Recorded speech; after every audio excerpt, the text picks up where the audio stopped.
안녕하세요. 오늘도 사연살롱을 찾아주셔서 감사합니다. 결혼 11년차 여성입니다. 안에서 새는 바가지 밖에서도 샌다고 하죠. 저희 시댁의 문제거리인 시동생은 집에서만 사고를 치는 게 아니었어요. 밖에서도 마찬가지로 엉망진창이었거든요. 이런 시동생이 결혼을 한다고 해서 기쁨 반 걱정 반이었어요. 눈앞에서 문제거리가 사라지는 건 좋았지만 결혼한 후에는 또 어떤 사고를 칠지 내심 걱정이 됐거든요. 그런데 아니나 다를까 결혼식도 올리기 전에 사고를 쳤지 뭡니까? 정말이지 내 친동생이었다면 두들겨 패서라도 버릇을 고쳐놨을 거예요. 집안 망신 그만 시키게 말이죠. 사람은 고쳐 쓰는 게 아니라고 하더니 어떻게 된 게 30이 넘어서도 그 모양인지 모르겠습니다. 형수가 돼서는 시동생 허물을 공개적으로 드러내는 게 그리 유쾌한 일은 아니지만 이 채널에서 사연을 듣는 여성분들이 앞으로 이런 남자는 절대 만나지 말라는 의미로 예방차 사연을 보냅니다. 남편과 제가 처음 만난 건 초등학생 때였지만 서로 대화를 나눠본 건 고등학교 1학년 때가 처음이었어요. 우리는 같은 동네에서 나고 자라서 초등학교, 중학교를 같이 나왔고 비록 고등학교는 달랐지만 같은 학원에서 다시 만나게 되었거든요. 남편은 전형적인 범생이 타입의 학생이었어요. 공부도 잘하고 책임감이 강해서 선생님들이 무척 예뻐하는 스타일이었죠. 저는 교실에 있어도 있는지 없는지 티도 안 나는 평범한 여학생이었고요. 특히나 남편은 제가 봐도 정말 잘생겼어요. 학창시절에는 어지간한 아이돌 멤버보다 더 눈에 띄는 외모였거든요. 그러니 여학생들이 얼마나 좋아했겠어요? 쉬는 시간이 되면 남편네 반 앞에는 여학생들이 늘 몰려 있었어요. 어떻게 남편이랑 눈이라도 한번 마주칠까 해서 할 일도 없이 교실 앞에서 서성대고 있었던 거죠. 당시에 저도 남편한테 관심이 있긴 했지만 그 많은 여학생들을 물리치고 남편을 차지할 자신이 없어서 늘 마음속으로만 남편을 바라보고 있었어요. 저는 얼굴이 예쁜 것도 아니고 공부를 잘하는 것도 아닌데다 그렇다고 체육이나 예능 계통에 소질이 있는 것도 아니어서 앞에 나선다 해도 눈에 띄지 않을 게 뻔했거든요. 그래서 지레 포기했던 거였죠. 그랬기 때문에 고등학생이 되어서 남편을 학원에서 다시 보게 됐을 때 얼마나 기뻤는지 몰라요. 고등학교에 진학하면서 학교가 달라졌기 때문에 그동안 남편과는 마주칠 일이 없었거든요. 그런데 이제는 매일같이 남편을 볼 수 있게 됐으니 완전 땡 잡은 기분이었죠.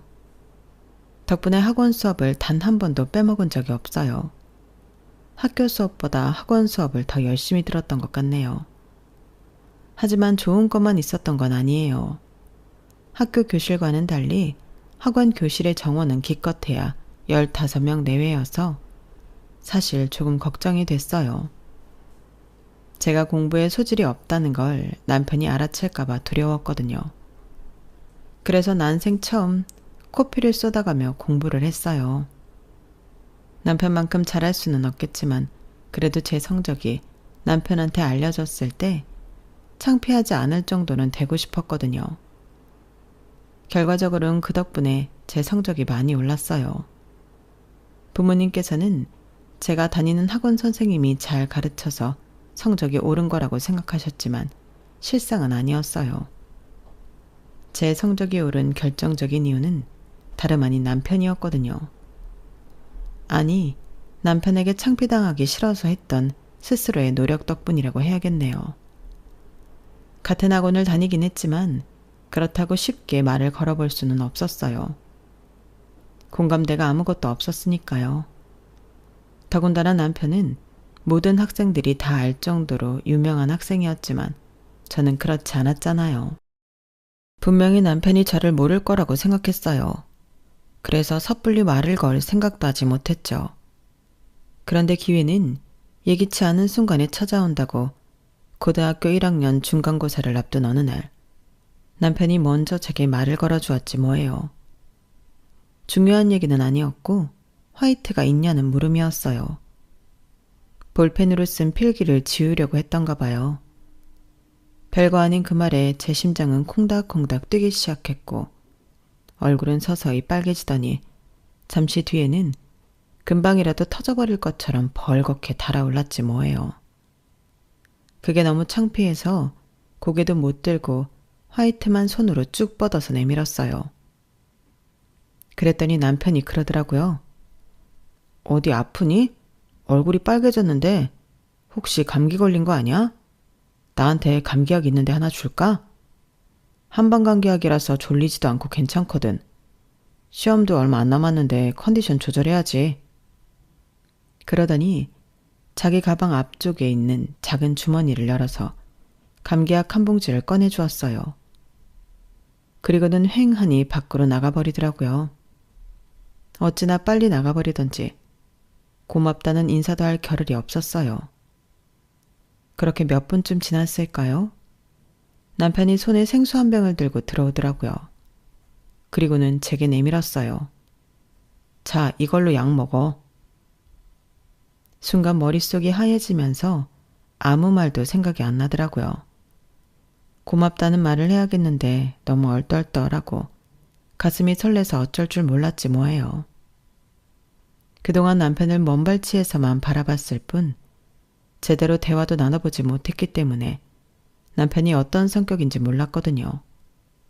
그런데 이렇게 스윗할 줄이야. 안 그래도 좋은데 더 푹 빠져버렸지 뭐예요. 그래서 어떻게 됐냐고요? 감기는 걸린 적도 없는 저였지만 남편이 그렇게까지 정성스레 건네준 약과 물을 그냥 두고만 있을 순 없어서 남편이 보는 앞에서 약을 먹어버렸어요. 다행히 별 탈은 없었지만요. 그리고 그 다음날 남편은 또 제게 말을 걸어 주었어요. 감기는 다 나았니? 애초에 감기에 걸린 적도 없던 저는 수줍게 고개를 끄덕이며 덕분에 나았다고 거짓말을 했어요. 왜 그런 말이 있잖아요. 처음 한 번이 어렵지 그 다음은 쉽다고요. 한 번 말을 터놔서 그런지 이후에는 남편과 대화하는 게 전처럼 그렇게 어렵지만은 않더라고요. 그러다 어느 순간부터 같이 편의점에 가서 라면을 사 먹기도 하고 집에 가는 길에 같이 걸어가기도 했어요. 그러면서 자연스럽게 서로의 집안 얘기도 하게 됐는데 그때 처음 시동생에 대한 얘기를 들을 수 있었어요. 남편과는 달리 공부에는 관심이 없고 툭하면 싸움질을 하고 다니는 모양이더라고요. 그러는 바람에 정확도 2번이나 받은 적이 있다고 했어요. 남편은 그런 동생이 이해가 안 가는 모양이었어요. 그래서 제가 그랬죠. 그럼 네가 동생을 혼 좀 내봐. 정신 차리게 말이야. 그랬더니 남편이 낮은 한숨을 쉬더라고요. 나 동생이랑 안 친해. 친하건 안 친하건 그게 무슨 상관이야, 형제지간에. 형이 동생 좀 혼낼 수도 있는 거지. 나도 내 동생이 말 안 들으면 부모님 대신 혼내기도 하는걸. 그러자 남편이 어렵게 입을 뗐어요. 실은 내 친동생이 아니야. 우리 부모님 재혼하셨거든. 얘기를 들어보니 남편네 집은 재혼 가정이더라고요. 남편은 아버님이 데리고 왔고 동생은 새엄마가 데려온 자식이었어요. 2분이 재혼을 하시면서 형제가 된 거지 뭐. 아무래도 친동생이 아니다 보니까 내가 한마디 하는 게 좀 어렵더라고. 말을 해도 듣지도 않고. 그때 처음 남편의 가정사를 알게 되었어요. 그리고 또 한 가지 몰랐던 사실도 알게 되었어요. 난 어릴 때부터 항상 부모님이 싸우는 모습만 보고 자랐어. 원인은 바로 나였지. 엄마는 나 때문에 인생을 망쳤다고 하셨거든. 나를 낳느라 유학도 포기하고 아빠랑 결혼해야 했다고 말이야. 그러다 내가 초등학교에 들어갈 무렵에 부모님이 이혼하셨어. 그때부터 아빠랑 둘이 살았고 집안 살림을 돌봐주시는 도우미 아주머니가 있긴 했지만 엄마의 빈자리를 대신할 수는 없었어. 나를 돌봐줄 사람은 없었으니까. 그 무렵이었을 거야, 너희 가족을 본 게. 사거리 근처에서 너희 부모님이 치킨집을 하셨었잖아. 내가 다니던 학원이 그 건물 3층에 있어서 자주 가게 앞을 지나곤 했는데 그때마다 너랑 너희 부모님이 보이더라고. 누가 봐도 단란한 가정 같았어. 내가 꿈꾸던 행복한 가정 말이야. 그래서 너희 부모님 치킨집을 지날 때마다 눈길이 갔어. 부러웠거든. 그러다 고등학생이 되고 학원에서 너를 다시 만나게 됐을 때 얼마나 반가웠나 몰라. 괜히 말 한마디 걸어보고 싶어서 며칠을 준비했다니까? 솔직히 저는 남편이 저를 모르고 있었다고 생각했어요. 우리가 비록 초중학교 동창이긴 해도 같은 반이 된 적도 없고 얘기를 나눠본 적도 없었으니까요. 남편이야 워낙 유명한 애였지만 저는 그렇지도 않았고요. 그런데 초등학생 때부터 저를 알고 있었다니 신기하면서 한편으로는 기분이 좋더라고요. 남편은 치킨집을 하던 시절에 저희 가정이 화목해 보여서 부러웠다고 했지만 사실 그 당시 저희 집은 그리 좋은 상황이 아니었어요. 회사원으로 살던 아빠가 갑자기 회사에서 정리해고를 당하면서 궁여지책으로 했던 게 치킨집이었거든요. 장사 경험이 없는 상태에서 시작한 치킨집이 잘 될 리가 없었어요. 예나 요즘이나 사람들이 회사에서 잘리면 치킨집이나 할까? 라는 말을 하잖아요. 그만큼 서울 시내에 치킨집은 우후죽순으로 늘어갔고 서로 제 살 깎아먹기를 하면서 경쟁을 해야 했어요. 그건 저희 집도 마찬가지였죠. 호기롭게 시작했던 치킨집은 3년을 버티지 못하고 폐업하게 되었어요.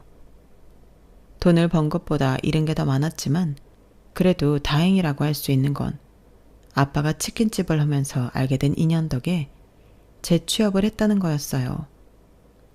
저희 가게 단골 손님이 추천을 해주셔서 아빠는 다시 직장 생활을 하게 되었어요.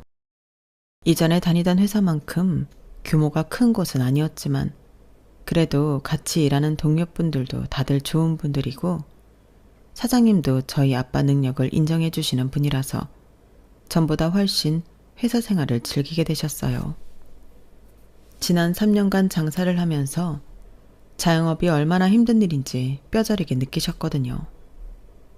언젠가 아빠가 그러시는데 사람을 상대하는 게 육체 노동보다 훨씬 힘들다는 걸 그때 뼈저리게 느끼셨다고 하더군요. 오죽하면 옛말에 장사꾼 똥은 개도 안 먹는다고 했겠어요.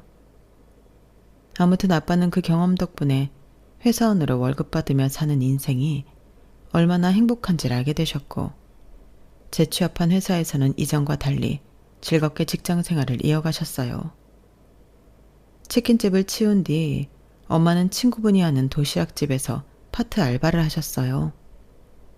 저랑 동생들이 학교에 간 사이에 할 수 있는 일이라서 돈은 별로 안 돼도 시간에 구애받지 않고 일할 수 있어서 좋아하셨죠. 부모님께서 안팎으로 열심히 일하신 덕분에 우리 집은 먹고 사는 걱정은 없었지만 그렇다고 넉넉한 집은 아니었어요. 그래도 남편 말대로 집안이 화목했던 건 사실이에요. 돈이 없어서 불편한 건 있어도 불행하진 않았거든요. 하지만 남편네 집은 그 반대였던가 봐요. 저희 아버님은 성형외과 의사시고 새 어머님은 영어학원 원장님이셔서 경제력은 상당히 좋은 편이었지만 가족들이 한 자리에서 앉아 식사하는 일이 없을 만큼 화목함이란 찾아볼 수 없었어요. 학교에서 부모 상담이 있을 때도 시부모님은 밑에 부하 직원을 시켜서 보내실 정도였어요. 애들은 내가 범생이라고 그러는데 나로서는 그럴 수밖에 없었어. 내가 사고를 쳐도 부모님은 학교에 와주시지 않았을 거고 사고뭉치를 눈밖에 던져놓듯 유학을 떠나라고 하셨을 테니까. 실제로 내 동생은 그런 이유로 중학생 시절부터 미국으로 보내졌어. 물론 거기서도 사고를 쳐서 결국 다시 한국으로 돌아오게 되었지만 말이야. 내가 사고를 치면 언제고 나도 밖으로 보내질 거야. 우리 부모님은 그런 분들이니까.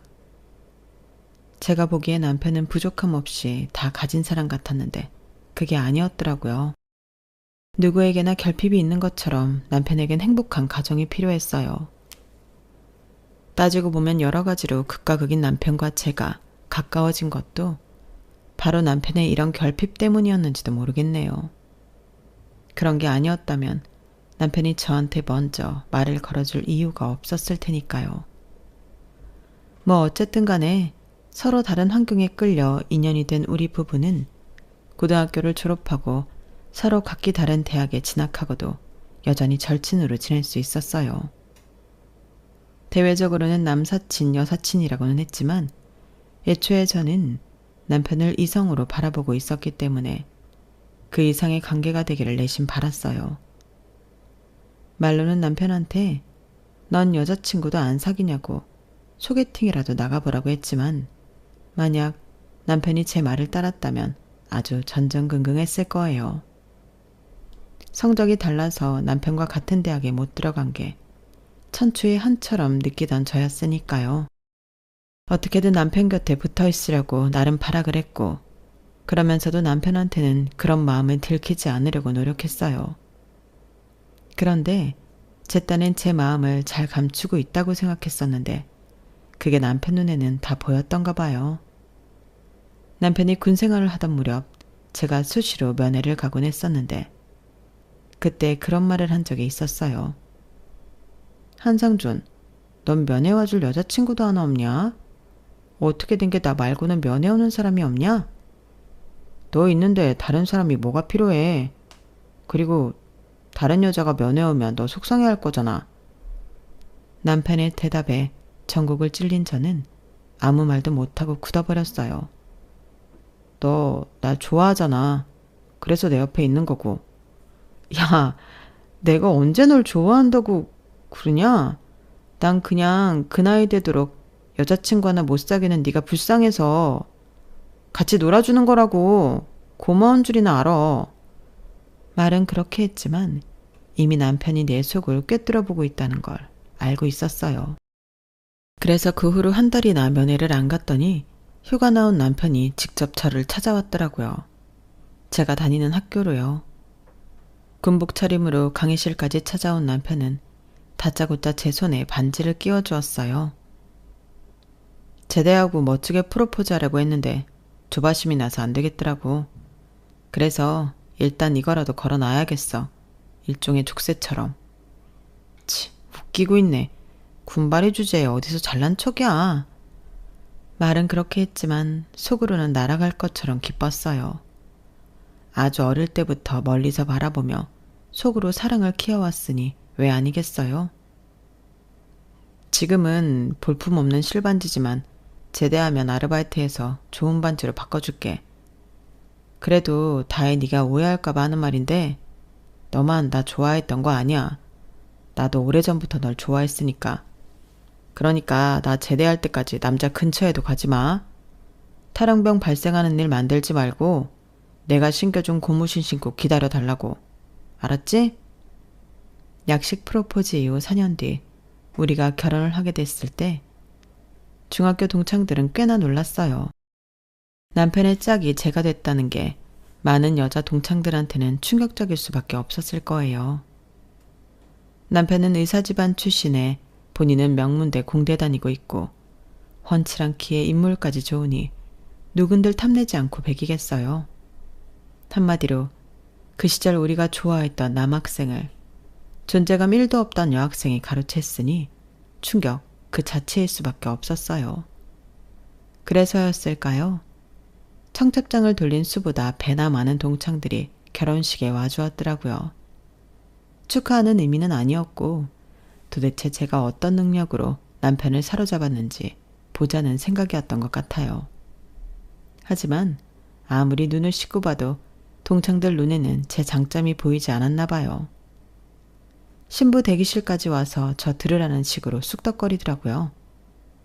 혹시 혼전 임신 아닐까? 애를 빌미로 상준이 발목 잡은 거 아니야? 그렇지 않고선 어떻게 다혜 같은 애가 상준이랑 결혼을 해? 보니까 그동안 상준이 옆에서 끈질기게 붙어 있었던 모양이더라고. 여우 같은 게 옆에서 가스라이팅이라도 한 거 아닐까? 애초에 축하는 바라지도 않았지만 그래도 남의 집 잔치에 와서 이런 식으로 초를 치는 건 참기 힘들더라고요. 그래서 한마디 하려는데 저보다 남편이 먼저 반응을 하더라고요. 누가 그런 소리를 해? 우리 다혜가 혼전 임신했다고. 내가 허니문 베이비 만들려고 허벅지 찔러가며 지금껏 참아왔는데 임신이라니. 아, 그리고 여우같이 가스라이팅한 건 다혜가 아니라 나야. 내가 초등학생 때부터 우리 다혜를 많이 좋아했거든. 혹시라도 딴 놈이 채갈까봐 도망 못 가게 옆에 잡아놓느라 얼마나 힘들었는데 그딴 개소리냐고. 초대도 안 한 잔치에 불청객으로 왔으면 조용히 밥이나 먹고 가라.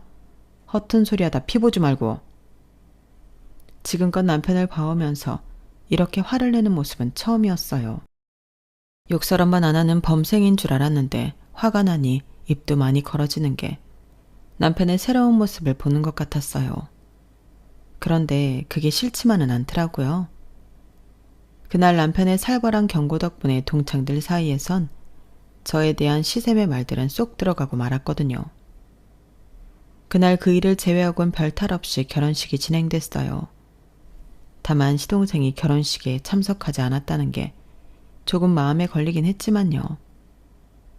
결혼식 전날 새 어머님께서 시동생의 불참에 대해 미리 언지를 주셨기 때문에 놀라지는 않았지만 그래도 서운한 마음은 어쩔 수 없더라고요. 동생 말이야. 아무리 피가 안 섞인 형제라지만 그래도 형 결혼식에 참석은 해야 하는 거 아니야? 학업 때문에 해외에 있다지만 그렇다고 결혼식에 못 올 정도는 아니잖아. 오지나 아프리카에 있는 것도 아니고. 그러자 남편이 난감한 표정으로 말했어요. 오지나 아프리카는 아니지만 못 올 상황이긴 해. 마음대로 나올 수 없는 곳에 있거든. 그게 어딘데? 남편은 더 이상 말을 하지 않았어요. 마음대로 나올 수 없는 곳이라. 머릿속에선 그 말이 계속 맴돌았지만 그렇다고 남편한테 캐묻진 않았어요. 말해줄 수 있는 얘기라면 제가 남편이 먼저 얘기를 해줬을 테니까요. 그래서 대충 짐작만 할 뿐 조용히 지나갔어요. 제가 시동생을 처음 본 건 결혼식을 하고 반년쯤 지난 뒤였어요. 악면 높았던 시동생은 정작 만나보니 그저 평범한 사람이더라고요. 인상도 곱상하고 말투도 행동도 뭐 하나 튀지 않을 정도로 평범했어요. 그래서 더 이상하더라고요. 이런 사람이 학폭에 사기, 폭력 전과까지 있다는 게 믿어지지 않을 정도였거든요. 시부모님은 시동생을 투명인간 취급을 하셨어요. 남편도 동생과는 말도 섞지 않았고요. 그래서 그런지 시동생은 자기 말에 상대를 해주는 저한테만 말을 걸더라고요. 형수님, 이번 주말에 시간 되세요? 내가 누굴 좀 만나러 지방에 내려가야 하는데 아시다시피 차가 없어서요. 저 좀 태워주시면 안 돼요? 그러자 남편이 버럭 소리를 쳤어요. 한정연, 네 일은 네가 알아서 해. 기차를 타든 버스를 타든 알아서 가라고. 남편의 과민 반응에 제가 더 놀랐어요. 그런데 당사자인 시동생은 늘 있는 일인 것처럼 심드렁 하더라고요. 시댁에서 나와 집에 가는 길에 남편한테 물었어요. 자기야, 아까 도련님한테 너무 심했던 거 아니야? 그리 무리한 부탁도 아닌데 좋게 말할 수도 있었잖아. 그러자 남편이 한숨을 쉬며 그러더라고요. 앞으로도 그 자식이 뭘 부탁하든 거절해. 한번 들어주면 끝없이 달라붙을 테니까. 그래도 동생인데 너무한 거 아니야? 아버님도 그렇고 어머님도 당신도 다들 상대를 안 해주니까 나한테 부탁한 거잖아. 다른 사람들은 몰라도 가족들은 그러면 안 되잖아. 그러지 말고 주말에 나랑 같이 도련님 태워주자. 남편은 몇 번이나 거절을 했지만 결국 제 뜻을 따라주었어요. 그 주 주말 시동생을 태우고 고속도로를 달리는데 시동생이 코인이며 주식 얘기를 쉴 새 없이 떠들어댔어요. 저는 관심 없는 분야라서 알지도 못하기 때문에 그저 추임새에 가까운 대꾸나 해주었어요. 남편은 당연히 묵묵부답이었고요. 그렇게 2시간 가까이 거의 혼자 떠들던 시동생은 목적지에 도착하자 자기는 며칠 이곳에 머물 거라며 먼저 돌아가라고 했어요. 말로는 친구 집에서 지낼 거라고 하는데 그건 알 수 없는 일이죠. 그런데 이날의 일이 나중에 엄청난 결과로 돌아올 줄 누가 알았겠어요. 우리가 결혼하고 4년이 지났을 즈음 시아버지가 갑자기 세상을 떠나셨어요. 의사인 시아버지는 정작 자신 몸은 챙기지 못하셨던 거예요. 그런데 아버님이 돌아가시자마자 집안에 많은 변화가 생겼지 뭐예요. 그중 가장 큰 변화는 제 남편을 대하는 새 어머니의 태도였어요. 아버님이 살아계실 때와 달리 거리를 두면서 사소한 말에도 가시돋친 말을 쏟아내시더라고요. 특히 돈 문제에 대해서는 과민할 정도였어요. 제가 둘째 임신을 하자 조금 더 큰 아파트로 옮기려던 남편은 아버님이 생전에 제 남편한테 주시겠다고 했던 용인 땅을 처분하려고 했어요. 그걸 팔아서 집 넓혀가는데 보태려고요. 그랬더니 새어머님이 반대를 하시지 뭐예요. 예, 그 땅을 왜 네 맘대로 팔겠다는 거니? 내 허락도 없이? 엄마도 아시잖아요. 그 땅은 다혜가 연우 출산했을 때 아빠가 출산 선물로 주셨다는 걸요. 그땐 저희가 세금 문제를 감당하기 힘들어서 나중에 하겠다고 했었잖아요. 글쎄다, 나는 기억이 안 나는구나. 암튼 그 땅은 내가 쓸 일이 있어서 정리할 생각이니까 그런 줄 알아라. 갑자기 말을 바꾸는 시어머니 통에 순간 화가 났어요. 그래서 저도 끼어들 수밖에 없었죠. 어머님, 저 출산하고 산후조리원에 있을 때 아버님이랑 어머님이 같이 오셔서 용인 땅 얘기하고 가셨잖아요. 그래놓고 기억 안 난다고 그러시면 어떡해요. 그러지 말고 저희가 팔게 해주세요. 글쎄 안 된대도. 막무가내로 안 된다는 말만 고집하는 시어머니 때문에 남편도 저도 황당하기 그지없었어요. 그런데 어머님이 이렇게 나오는 데는 이유가 있더라고요. 알고 보니 그 땅은 이미 시동생이 팔아먹은 지 좀 됐더라고요. 날짜를 보니 아버님 장례가 끝나자마자 바로 팔아치웠던 거죠. 자기야, 혹시 아버님이 남겨주신 다른 재산도 이미 정리한 거 아닐까? 뭐 급한 일이 있다고 아버님 장례 끝나자마자 땅부터 팔아? 혹시 모르니까 한번 알아봐.